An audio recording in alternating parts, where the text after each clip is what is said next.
Have you ever been asked, "Why are you always home lately? Are you okay?" Have you ever looked at your Friday night and realized it is just you, a quiet room, your phone finally silent, and instead of feeling empty, you feel your shoulders drop like your body has been waiting for this all week? You turn down a last-minute invite. You let the group chat keep talking without you. You choose the same familiar corner of your couch, the same warm light, the same small routine that makes your nervous system exhale. And people assume you are lonely.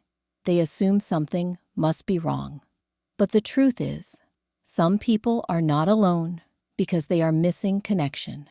They are alone because they have learned how to protect their peace and recharge in a world that constantly demands performance. So here is the question. Are you avoiding people? Or are you finally listening to what your mind and body have been trying to tell you? Liking being alone is one of the most misunderstood traits in modern society. When you do not go out much, when you do not constantly check in, when you do not feel the urge to fill every silence, people quietly assume something is missing in your life. They assume you are lonely. They assume you are disconnected. They assume you are struggling, even if you never said you were. But here is the part no one talks about. There is a difference between being alone and being lonely. Loneliness feels heavy. It drains you. It makes you crave noise just to escape the emptiness. Being alone, for some people, does the opposite. It settles the mind. It softens the body. It creates space where thoughts slow down and emotions finally have room to breathe. Many people who prefer being alone are not running away from connection. They are choosing a different kind of connection. One that is quieter. One that is deeper. One that does not require constant performance, explanation, or emotional labor. And this is where the confusion begins. Because from the outside, peace can look like isolation. Silence can look like sadness, and choosing yourself can look like withdrawal. In this video, we are going to break down the psychology of people who prefer being alone, but are not lonely at all. We will explore where this need comes from, how the mind uses solitude as a form of regulation, why it is often misread by others, and how to tell the difference between healthy solitude and emotional avoidance. So before you judge yourself or let others define you, let us take a deeper look at what is really happening beneath the quiet. First, let us clear something important up. You did not wake up one day and suddenly decide you liked being alone. This preference was learned. It was shaped over time, often quietly, often without you realizing it. For many people, the need for solitude begins in environments that were emotionally loud. Maybe you grew up in a household where tension filled the room even when no one was speaking. Maybe you learned early that staying quiet kept things calm. In those moments, being alone was not loneliness. It was relief. Your nervous system learned that silence meant safety. For others, it came from always having to be on, being the responsible one, the listener, the one who adapted. Over time, social interaction stopped feeling neutral and started feeling draining. Not because you hated people, but because you were constantly regulating everyone else's emotions before your own. Solitude became the only place where you did not have to manage anything. There is also the experience of social overload, being misunderstood, being talked over, being expected to perform a version of yourself that never fully fit. After enough of those moments, your mind begins to associate crowds, noise, and constant interaction with tension. Meanwhile, quiet spaces become linked to grounding and control. This is not withdrawal. This is conditioning. Your brain learned through repetition that being alone helps you reset. It lowers stimulation. It brings your system back to baseline. So the real question is not why you prefer being alone. The real question is what your mind learned it needed in order to feel okay. And once you understand that, another question naturally follows. What is actually happening inside you now, in the present moment, when you choose solitude? Second, let us talk about what is actually happening inside you now, in the present moment, when you choose to be alone. For people who prefer solitude, being alone is not an absence. It is an active, psychological state. When the external noise fades, your nervous system finally has room to regulate itself. Your breathing deepens. Your thoughts stop racing for an audience. Your body exits alert mode. Out in the world, there are expectations everywhere. Respond quickly. React appropriately. Read the room. Match the energy. Even pleasant social situations require constant micro-adjustments.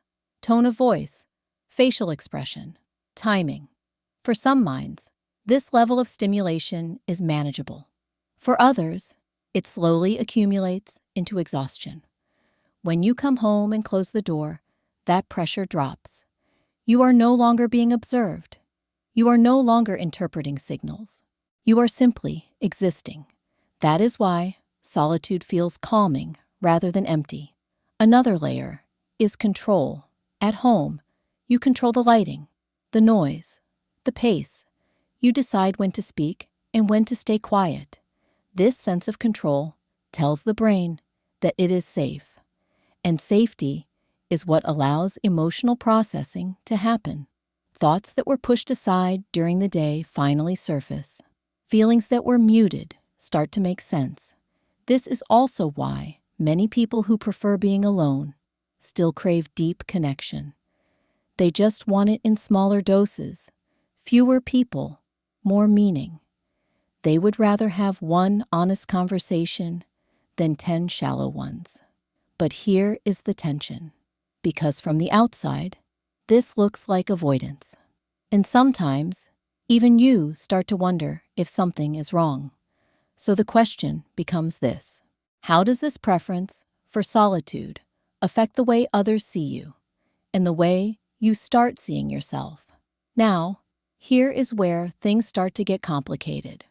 When you consistently choose solitude in a world that celebrates constant connection, people begin to create their own stories about you. They notice the declined invitations, the delayed replies, the way you disappear after social events instead of lingering. And without asking, they fill in the blanks. They assume you are distant, cold, uninterested. Some may even think you are silently judging them. Others worry that you are depressed or pushing everyone away. And slowly, without meaning to, you start carrying labels that were never yours. This misunderstanding does not just affect how others treat you. It affects how you see yourself. You begin to question your instincts. You wonder if you should force yourself to go out more, talk more, explain yourself better. You feel a quiet guilt for needing space, as if rest must be justified. There is also the risk of overcorrection. When solitude is misunderstood, some people retreat even further, not because they want to, but because explaining themselves feels exhausting. The safe space becomes smaller, not out of preference, but out of self-protection. And here is the part few people admit. Healthy solitude and isolation can look identical from the outside. The difference is happening on the inside. Solitude restores you. Isolation slowly drains you. One leaves you feeling clearer. The other leaves you feeling numb. Without awareness, the line between the two can blur. And that is why this final layer matters. Because the goal is not to change who you are. The goal is to understand when being alone is helping you grow, and when it might be quietly holding you back. So how do you stay true to your need for quiet without disappearing from your own life. Finally, this is where balance begins. The goal is not to force yourself into a louder life or to suddenly become someone who thrives in constant social motion. The goal is to understand your need for solitude well enough that it stays a source of strength, not a slow retreat. Healthy solitude is intentional. It is chosen with awareness. You notice that after time alone, you feel clearer, calmer, more like yourself. You return to the world with energy rather than resentment. That is how you know it is working. But when solitude starts to feel heavy, when days pass without meaningful connection, and your thoughts loop instead of settle, that is your signal. Not that you are broken, but that something needs gentle adjustment. One of the most powerful shifts is learning to communicate your needs without apology, saying, "I need a quiet night to reset," instead of disappearing. Letting people know you value them, even if you do not show it in constant presence. This small clarity protects your boundaries and your relationships at the same time. Another shift is creating intentional points of connection. Not more interaction, just more honest interaction. One person, one conversation, one shared moment that feels real. Depth over frequency. Solitude does not mean closing yourself off. It means choosing where your energy goes. And when you understand that, you stop seeing your need for quiet as a flaw and start seeing it as a form of self-respect. So the final question is this: what would change if you trusted your need for stillness instead of fighting it? Preferring to be alone does not mean you are lonely. And it certainly does not mean there is something wrong with you. For some people, solitude is where clarity returns. It is where emotions untangle. It is where the nervous system finally feels safe enough to rest. In a world that constantly rewards visibility and noise, choosing quiet can look like withdrawal. But often, it is the opposite. It is a way of coming back to yourself. You were never meant to be available all the time. You were never meant to perform connection on demand. Wanting space does not make you distant. It makes you self-aware. The problem is not that you enjoy being alone. The problem is that society rarely teaches us how to respect different ways of regulating energy. So instead of trusting your instincts, you learn to question them. But you do not need to fix this part of you. You need to understand it. You are not broken. You are not avoiding life. You are simply wired for depth over noise, for meaning over motion, for presence over performance. And when you stop judging that, something shifts.